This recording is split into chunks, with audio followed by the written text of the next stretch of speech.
Base Vostok, Antártida. Antes de la guerra, este puesto avanzado era el más remoto de la Tierra, situado cerca del polo sur magnético del planeta, sobre la capa de hielo de 4 kilómetros del lago Vostok. En este lugar se ha alcanzado el récord de temperatura mínima, con menos de 89 grados Celsius, mientras que las máximas rara vez llegan a los menos 22. Este frío tan extremo y el hecho de que se tarde más de un mes en llegar a la base por tierra hacen que Vostok le resulte muy atractivo a Breckinridge Breck Scott. Nos reunimos en la cúpula, el invernadero geodésico reforzado que se alimenta de la planta geotérmica de la estación. El señor Scott puso en funcionamiento estas y otras mejoras cuando le alquiló la base al gobierno ruso. No ha salido de aquí desde el Gran Pánico. ¿Entiende de economía? Me refiero al capitalismo global, del bueno, el de antes de la guerra. ¿Entiende cómo funcionaba? Yo no, y cualquiera que diga que lo entiende es un puto mentiroso. No existen reglas, ni absolutos científicos. Ganas, pierdes, es todo cuestión de suerte. La única regla que entendía la aprendí de un profesor de historia en Wharton, no de uno de economía. El miedo, decía, el miedo es la mercancía más valiosa del universo. Eso me dejó pasmado. Enciendan la televisión, decía. ¿Qué ven? ¿Gente vendiendo productos? No. Gente vendiendo el miedo que tienen de vivir sin sus productos. Joder, tenía toda la razón. Miedo a envejecer, miedo a la soledad, miedo a la pobreza, miedo al fracaso. El miedo es la emoción más básica que tenemos. Es primitiva. El miedo vende. Ese era mi mantra. El miedo vende.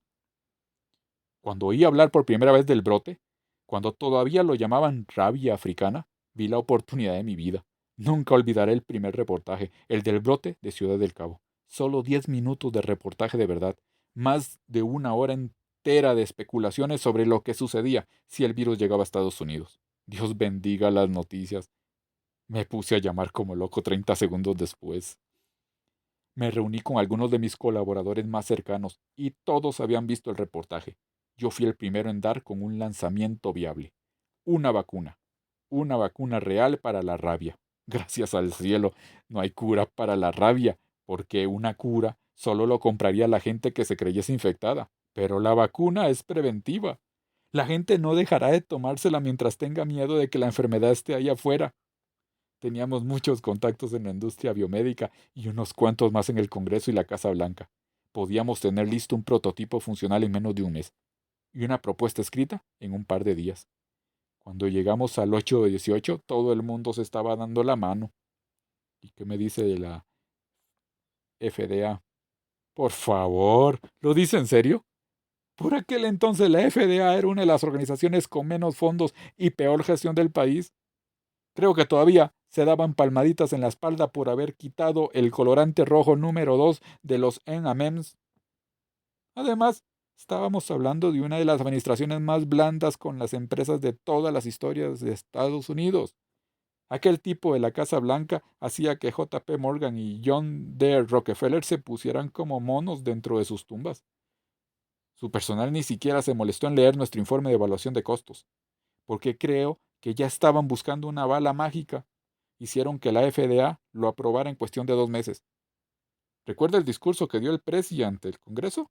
Diciendo que lo habían probado durante un tiempo en Europa y que lo único que lo retrasaba era nuestro inútil burocracia. ¿Recuerda todo eso de que la gente no necesita tanto gobierno, sino más protección? De inmediato, Dios bendito, creo que medio país se corrió en los pantalones al oírlo. Cuando subió aquella noche su índice de popularidad hasta el 70%. ¡El 70%!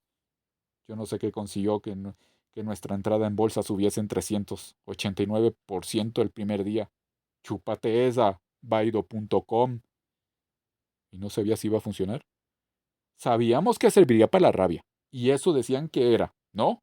Una variedad extraña de rabia de la jungla. ¿Y quién lo decía? Ya sabe, ellos, la ONU, o algo así. Así la llamaba todo el mundo, ¿no? Rabia africana. ¿Y se llegó a probar en una víctima real? ¿Por qué?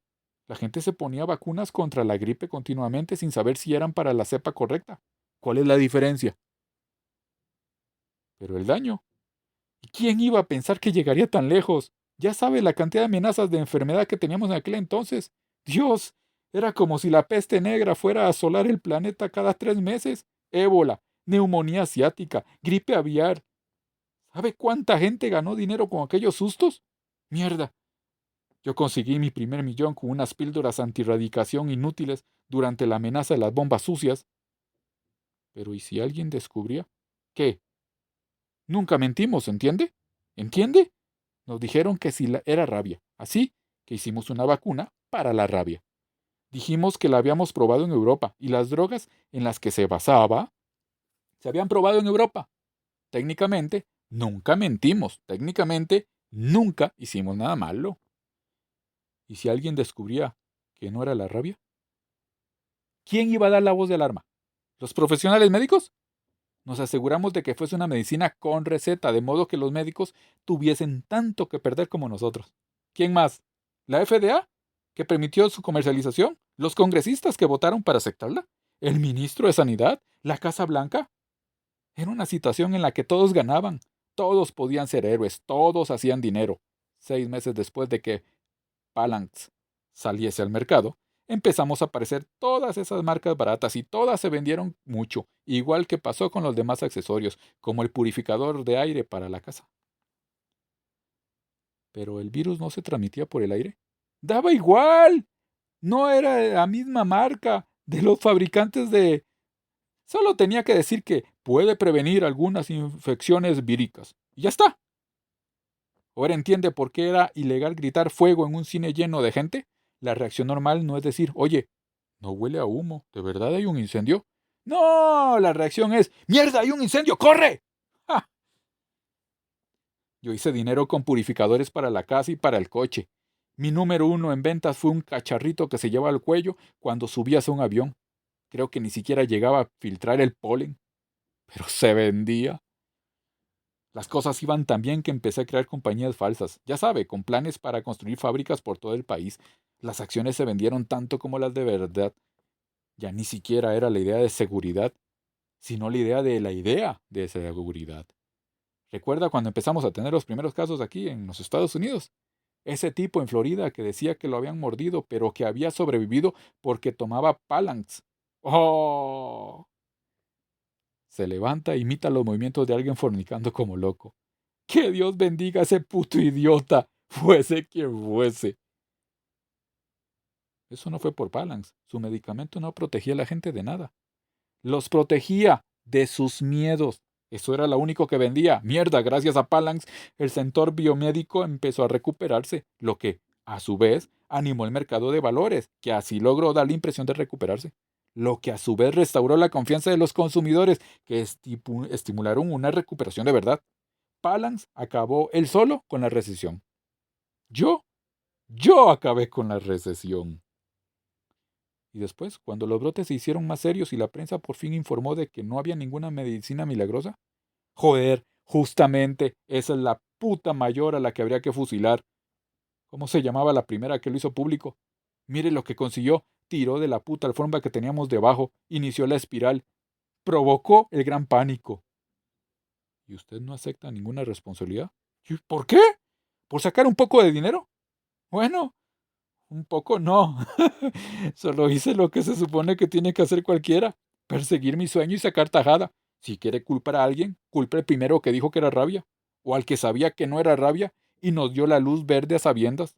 Mierda, si quiere culpar a alguien, ¿por qué no empieza por todos los borregos que se revolcaron en billetes en vez de molestar sin investigar con un poquito de responsabilidad? Nunca les puse una pistola en la cabeza. Ellos mismos hicieron su elección. Ellos son los malos. Yo no. Yo no le hice daño a nadie. Y si hubiese alguien lo bastante estúpido para hacer daño solito, que le den. Por supuesto, si hay un infierno, no quiero pensar en cuántos de esos imbéciles me estarían esperando allí. Solo espero que no me pidan que les devuelva el dinero.